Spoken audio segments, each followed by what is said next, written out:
So before I start, if I could just read a few verses from Scripture. This is Psalm 119, reading from verse 9. How can a young man keep his way pure? By guarding it according to your word. With my whole heart I seek you. Let me not wander from your commandments. I have stored up your word in my heart, that I might not sin against you. Blessed are you, O Lord. Teach me your statutes. With my lips I declare all the rules of your mouth. In the way of your testimonies I delight as much as in all riches. I will meditate on your precepts and fix my eyes on your ways. I will delight in your statutes. I will not forget your word. Lord Jesus, I thank you for every single person here. Please speak to us in the rest of this time together. Please give me clarity. Help us all to understand the times and how we can protect our children and young people and help them to stay pure and to walk in your ways. So I think we've got a video from Christian Concern, which we're going to show first. Christian Concern is passionate about seeing the love, justice, truth, freedom and hope of Jesus at the heart of society. We know that Jesus is Lord of all. That doesn't just mean in our personal lives, but in our churches, in the courts, on the television, and in Parliament. So we seek justice, defending Christian freedoms in the legal system and campaigning for just, righteous laws. We speak truth, taking every opportunity to champion the goodness of God's pattern for our lives, our families, and our society on television, radio, online, and in the newspapers. And we bring hope, helping the world to see how much better things can be when we live in line with God's beautiful design for our lives. Well, I pray that the church would recognize what they have in Christian Concern. Almost 4 years now, I've been fighting to clear my name, and I'm really excited today that the judges finally ruled in my favor. I would never forget when I came into the office and there were 5 people there and they were looking at my notes and thought, they've taken this a little bit seriously. That was the first ray of hope I had. It is for me to work for Christian Concern.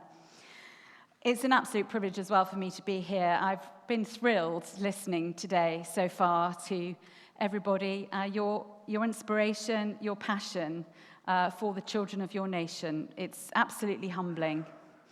You probably know that Neil is a very long-standing friend of our ministry at Christian Concern, so it's absolutely fantastic to come here to his second conference and to talk about what we do. So I'm aiming to do 3 things in the next 40-minute slot that I've got. So I just want to introduce you briefly to Christian Concern and Christian Legal Centre and the landscape as we see things. And then to talk about the particular issues that are facing Christians in education and talk about what you can do as parents. Many of you here have got very good ideas already about how your children should be educated, which is absolutely fantastic. So Christian Concern was conceived back in 2006 when the government in England was proposing to outlaw speech which incited religious hatred. I don't know if you remember this, but it had the potential, the law that they proposed, had the potential to make even parts of the Bible and other religious texts illegal to be read in public. And you might remember the campaign which involved Rowan Atkinson, who raised concerns about his work in comedy and satire, that might be outlawed by the legislation. And events then were probably the first warning signs that free speech was starting to be squeezed in the UK, and indeed that the move away from Christian values was accelerating. Now, the landscape has changed a lot, even since my own children started school. My youngest child is 18 this year, but I think that we would make very different decisions now if we were thinking about schooling. But at Christian Concern, we believe wholeheartedly in what it says a little bit later in Psalm 119. Your word is a lamp unto my feet and a light unto my path. And I know that that belief is shared by everyone who's here. But we believe that that's true for every person, whether they know God or do not yet know him. And we also believe, as we're told in Romans chapter 1, that everyone knows deep down that they're created by God and can know him. So we believe it's best for the flourishing of all to live by the Maker's instructions. So this is our vision, to see society transformed at every level by the gospel of Jesus Christ. So we seek to represent and promote Christian values in the public square and to encourage those who espouse them. So as a barrister, Andrea, who you saw just now on the video, who founded Christian Concern, she knew the importance of the law in a nation. Law is often downstream of culture, but sometimes it heavily influences the direction of culture as well. Either way, it plays a fundamental role. So she realized that it was very important to have an organization that challenged both culture and law. So our work helps people to take hold of God's promises, such as that one on the slide, Romans 1:16-17. I'm not ashamed of the gospel because it's the power of God that brings salvation to everyone who believes. So I also trained as a barrister, and Andrew and I met when I was a student. And after working for many years teaching law while my children were young, 3 years ago, I started working as a centre manager for Christian Legal Centre. Andrew needed somebody to come and help her because she's involved in so many things, both nationally and internationally. But Christian Legal Centre is part of Christian Concern, and we take forward the vision in the legal arena. So I work alongside 5 other lawyers, and we have 2 legal team assistants who are both in training. And we all consider the work to be an honour and a privilege. So the Legal Centre is part of Christian Concern, but in some ways I see it as the engine room of the whole ministry, because our clients bring to us in microcosm the issues that society faces. And sometimes clients will come first and then we'll realise what the issues are, and other times it's the other way around. So as Christian lawyers, we believe we're called to be watching on the walls, to be keeping an eye on what is happening. And our clients are people of faith. Many of them have got into difficulties because of faith stands they've taken, often in the workplace. Sometimes they've deliberately chosen to take a stand. Often it arises just as part of their normal life and work, because they care about truth and about other people, and their faith gives them confidence and purpose. And of course, sometimes people are deliberately targeted, as has unfortunately happened to Pastor Dave. But people increasingly need our help because of the way that culture has been moving. Our clients amaze me every single day with their courage and faithfulness. And as a result, we often see them experiencing great blessing. Sometimes the situations enable us to bring publicity, enable us to hook campaigning onto them as part of the wider ministry. But most of our clients don't make the media. But if you look in the news, you'll probably see something in the papers, probably about once a week, about something that one of our clients is doing. So we work like the NHS, and we're free at point of need to those who are in trouble because of religious freedom, and we rely entirely on faithful donors up and down the country to support the ministry. So the topic that we're thinking about today and here at this conference, what could be more important than the nurturing and educating of the next generation? You all know that. That's why you're here. And it's a question that's very close to our hearts at Christian Concern. So as you heard, I was very happy to hear Steve Bigu quoted earlier. So he's our head of education, who was appointed a couple of years ago, and he works absolutely tirelessly in this area. And as in other areas in which we work, there's a lot of crossover between the departments, so I have a lot of interactions with Steve. And we have many calls every month to Christian Concern and to the Legal Centre from parents across the British Isles who are anxious about the material that their children are being taught in schools. And we're also contacted regularly by those who work in schools themselves who are concerned and need our help. So, my second area, what are the issues facing Christian parents and those who work in education? So I've divided this into just four areas, and I'm going to talk briefly about each of them. So the first one is sex education. So I probably don't need to tell you, this audience here, that there's currently great concern about the material that's being taught in schools under the banner of sex education. I'm sure many of you have heard of Miriam Cates, MP. She's been taking up the cudgel recently in the Westminster Parliament about this issue.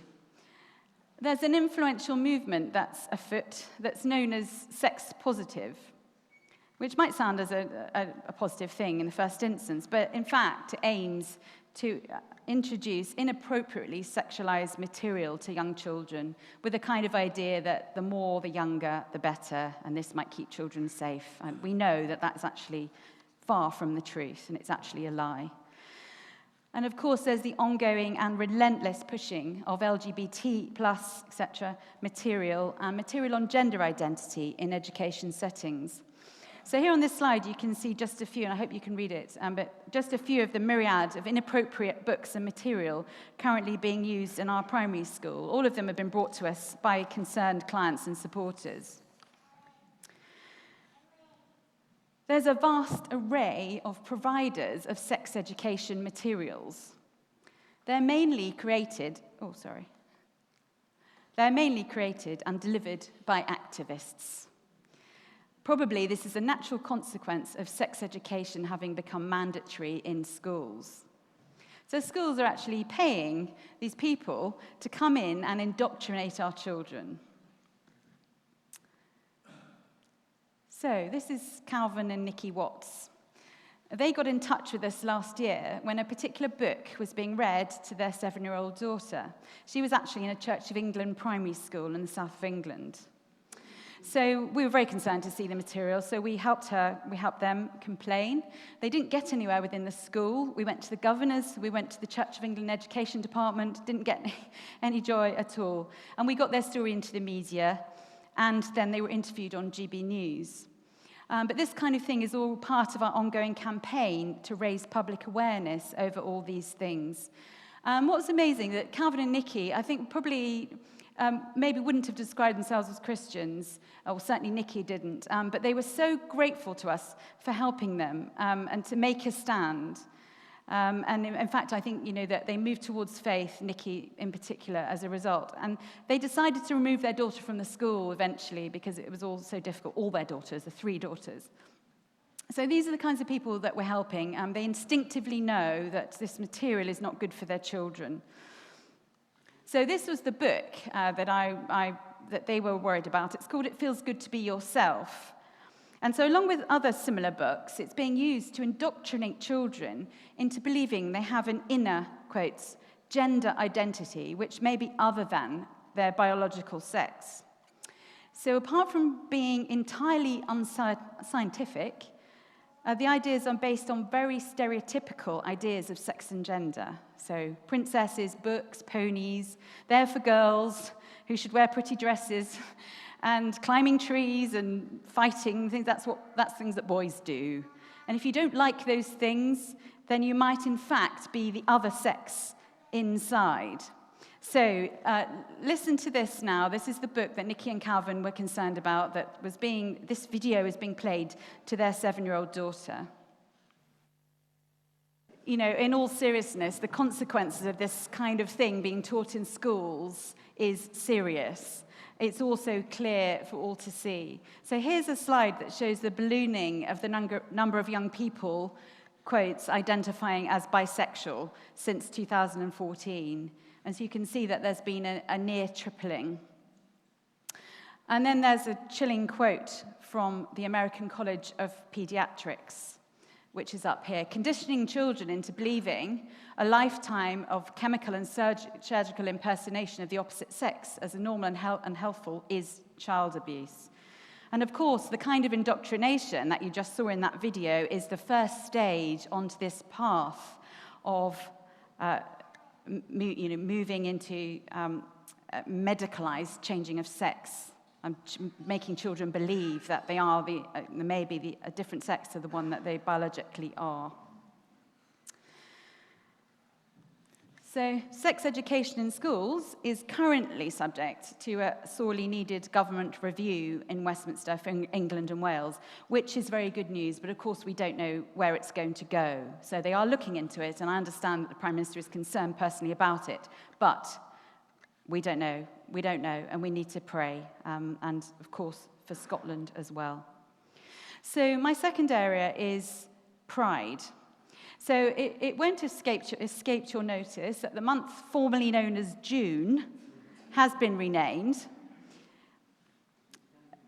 So in the last couple of years, many schools, including primary schools, have decided to start celebrating Pride. Of course, it's an inherently political movement, so you might be surprised that schools might think it appropriate to celebrate it.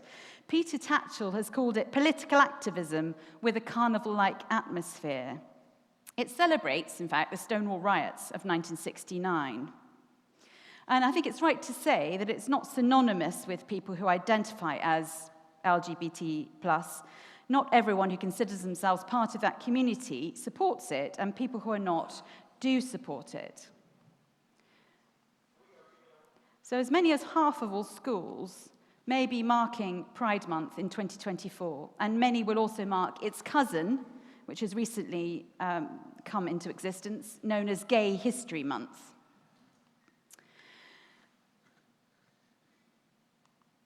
So, another one of our clients, this is Izzy Montague, wonderful feisty lady, and back in 2018, her school held a Pride Parade. They're actually a bit ahead of other schools. This was some time ago. But her son Isaiah was age 4 at the time. And the children were expected to march around, wave rainbow flags, and sing songs that are widely recognized as gay anthems. And the kind of thing that was going on in the school is demonstrated here. So you can see that. There's an example of work done by a child at the school when they were learning, allegedly anyway, about Martin Luther King. And a more obvious example of indoctrination is difficult to imagine. This child, who clearly hasn't grasped basics of spelling yet, has written, allegedly, "I have a dream if boys could go to the same toilet as girls." So you might ask yourself, where on earth can that have come from to a child who probably isn't more than about 4? So Izzy, the mum of Isaiah, was treated with utter disdain by the school leadership when she objected to her son taking part in the parade. And Crystal Legal Centre helped her to sue the school for discrimination because of the way she was treated. The claim came before the county court last year, and unfortunately it was dismissed with costs, which unfortunately happens to a number of our cases. But this is clearly a wrong decision, and so we're going to be appealing it, and we'll see what happens.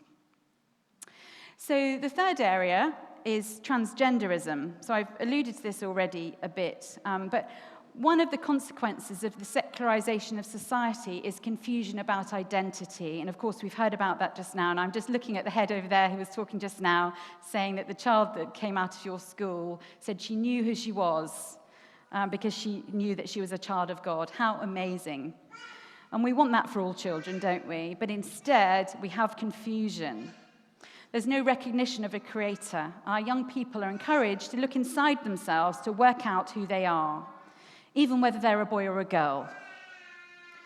Our culture is trying to break down boundaries all the time, not least in this area of sex and gender. There's this notion of gender fluidity, as you saw in the book. Some kids are not boys or girls, and it's encroaching in many areas of life. If you're concerned about it, and you raise your concerns, you might find that you are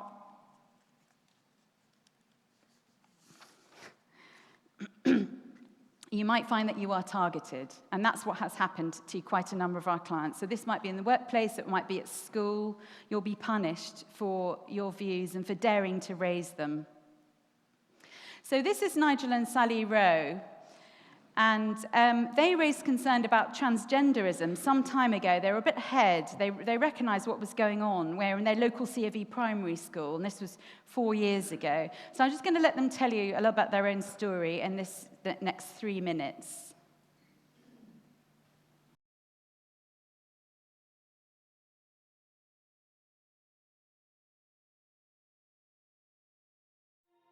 Good morning. A Christian couple are threatening to take their 6-year-old son's school to a tribunal because another pupil sometimes comes to class as a boy and other times as a girl wearing a dress. We were some of the first to raise concerns about transgenderism in schools. At the time, not everybody understood why we were taking a stand, but 4 years on, I think we can all see where this ideology has taken us. 4 years ago, a 6-year-old child in our son's class was sometimes coming to school as a boy and then sometimes coming as a girl, as he saw fit. We were stunned to hear that our son could be disciplined if he wouldn't recognise the boy as a real girl. And this was happening in our local Church of England primary school, a school we had enthusiastically supported previously.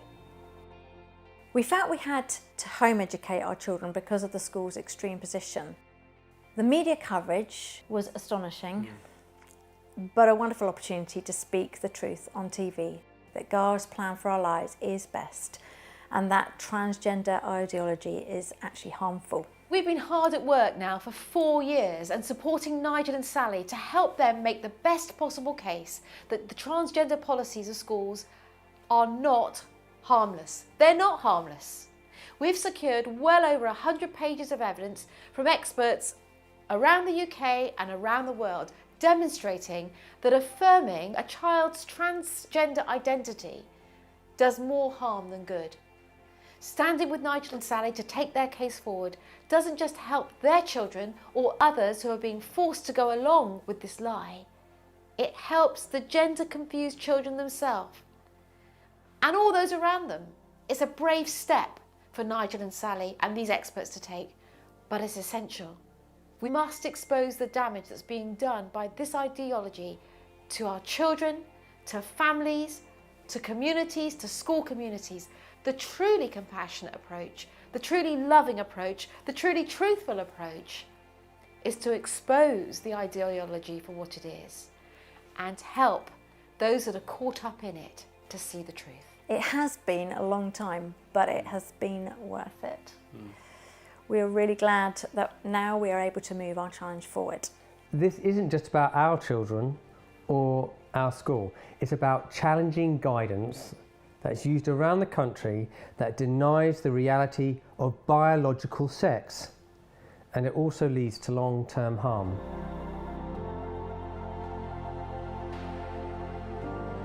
The Legal Centre have been working with Nigel and Sally for over that period, and we took the Department of Education to court in a judicial review to challenge the policy in the school and in the local schools. And we had a contested hearing where we won permission to challenge it by judicial review. So there's a lot of work, and as Andrea alluded to, a lot of evidence that was gathered, etc. And we're now able to use that evidence going forward for other people.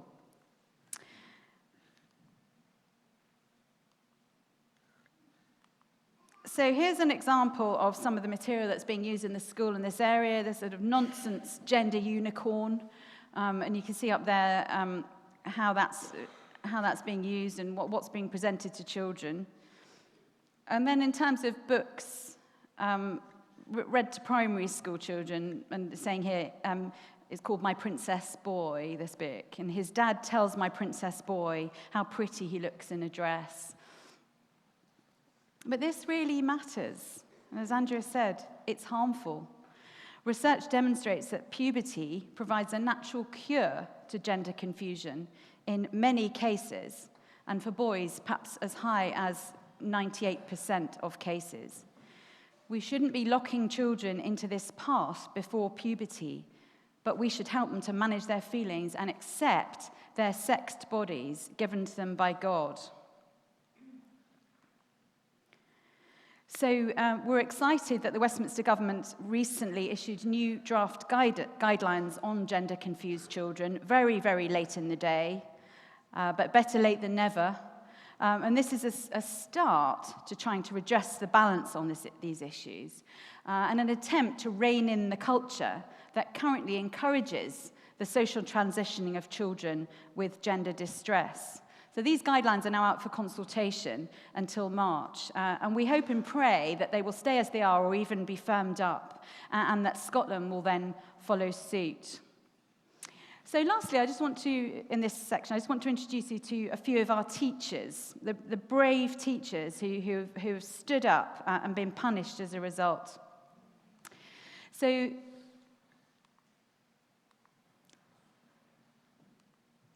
this is Dr. Bernard Randall. He's a committed teacher and a member of the clergy of the Church of England.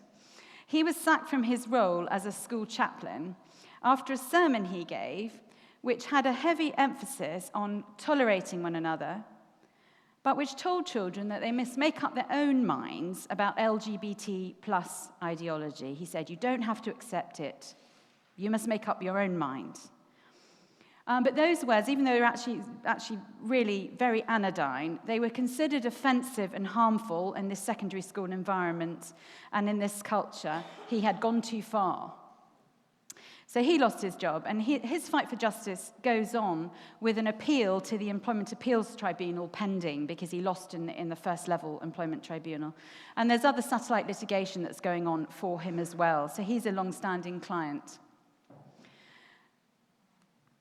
And then there's Hannah. So this isn't her real name. We had to keep it secret. But she's a primary teacher.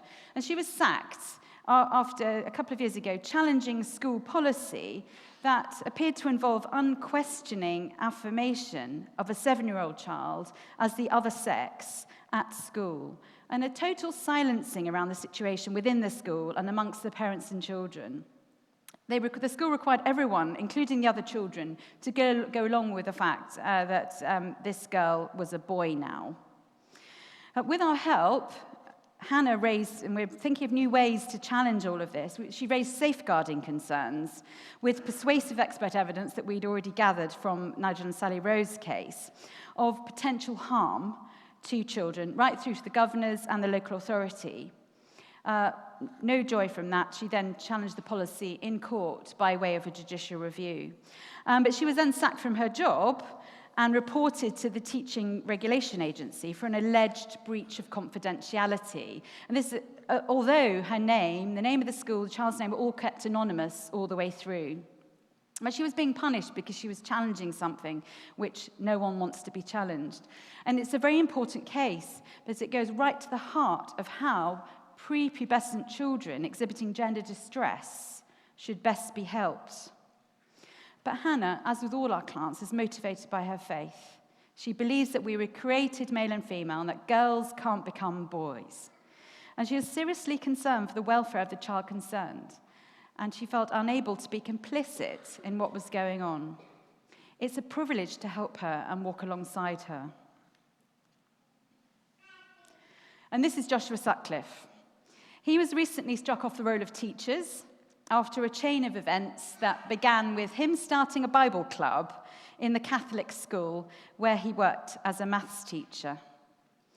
In his professional disciplinary hearing as a teacher, there was great emphasis on his so-called misgendering of a 15-year-old girl who wished to be treated as a boy.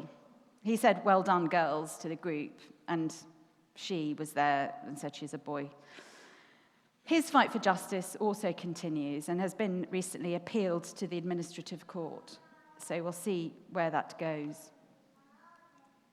And then Christy Higgs. She lost her job as a teaching assistant in a primary school for sharing a post on Facebook warning parents about material promoting transgenderism that was being used in the reception year at her child's school. She's had an ongoing battle for justice, which has now reached the Employment Appeals Tribunal. In fact, she was successful, which was fantastic. But the remedy was to refer it back to the original tribunal. And we have no confidence at all that she'll have justice the second time around after they've been wrapped over the knuckles for not getting the law right the first time. So we've had to challenge that decision now to the Court of Appeal. So that's quite exciting. We've got permission to go to the Court of Appeal over this. So trying to call them to account to make sure that these people get justice. So her case has had a lot of attention, and it's made good law by winning in the EAT on when views expressed outside the work context can be disciplined within work. But her case actually took much longer than it should have done, because twice we had to appeal to the judge in the Employment Appeals Tribunal panels to recuse members of the panel because they appeared to be biased. And unbelievably, we had to do it twice in the same case. So you see there in the middle, that photo, that was the chap who had effectively put his hand up to be on the panel. You know, he apparently, within an hour of the call going out, was like, yes, I'll do that. And he clearly knew what case it was. You know, these people they're working as judges. You know, he's not a professional judge, but he's a lay person working on a panel. And they know that they are supposed to be impartial. But instead, he got onto the panel, and you can see him there out sort of doing in a protest, wearing a cape, and with his T-shirt on, saying, "Never surrender to a narrow view of gender." So, I mean, how this person could possibly have been an impartial member of the panel is, you know, impossible to imagine. So we applied to the judge to say, there's a perception of bias here, and the judge agreed. And actually, he should have, what normally happens is that they say, I don't think I should hear this case because, you know, I've got these, all that, you know, I've done this or that. And that, in fact, and the judge agreed, and he was forced to stand down, which is quite embarrassing for him. He also got into the Daily Mail with that picture. And there was another, and then the new panel was suggested, and on that panel, there was somebody who was the top of an education union that had promoted the very books that Christie was concerned about. He didn't raise the potential of his own bias either. So we had to apply to the court again and have him struck off. So, you know, we're finding that the panels are biased, which is really, really concerning. So just lastly, what can parents do? What can you do about everything that's happening? Of course, education is a devolved matter, and there'll be people here who will have in-depth knowledge of the statutory obligations on Scottish schools and the guidance that the Scottish government provide. But just to say that Protocol 1 of Article 2 of the European Convention on Human Rights, brought into domestic law by the Human Rights Act, states this, that in the exercise of any functions which it assumes in relation to education and to teaching, the state shall respect the right of parents to ensure such education and teaching is in conformity with their own religious and philosophical convictions. So there is parent power there under European law. It's a legal requirement that schools in England and Scotland and Wales and Northern Ireland respect and do not undermine or interfere with your ability to raise your children in accordance with your Christian worldview. And if your children are in the state system, this is what you need to hold, well, state and independent systems, you need to hold on to this as parents and bear it in mind when you're engaging with your school.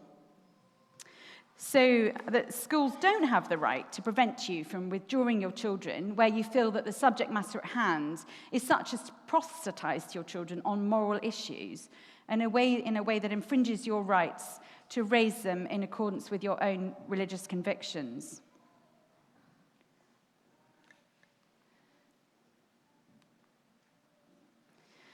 So, I'm sure that many of you know about the Old Testament tribe of Issachar in 1 Chronicles 12. They were the ones who understood the times, and therefore they knew how Israel should respond. So as parents, as has been said a number of times today already, you are the primary influencers over your children, the primary educators. So what I want to say to you is, teach your children the gospel story. From their earliest days, help them to understand the story they're part of, pray over them, and gently lead them into understanding this as their identity as part of the family of God. So if you are in a school and you're concerned about what's happening, just some ideas there, and I'm running out of time, so I probably won't go through them all, but there's just a bit of advice there about what to do about engaging with your school. And, you know, the primary thing really would say to you is be engaged, find out what your children are being taught. And avoid confrontation, if you can, but know your school's policies, know your rights, escalate things all the way up as far as you can, and consider reporting them to agencies such as Ofsted. Consider safeguarding concerns, and get advice. Give us a call at Christian Concern, and we will help you and point you in the right direction. But our primary and overarching advice is to pray over your children.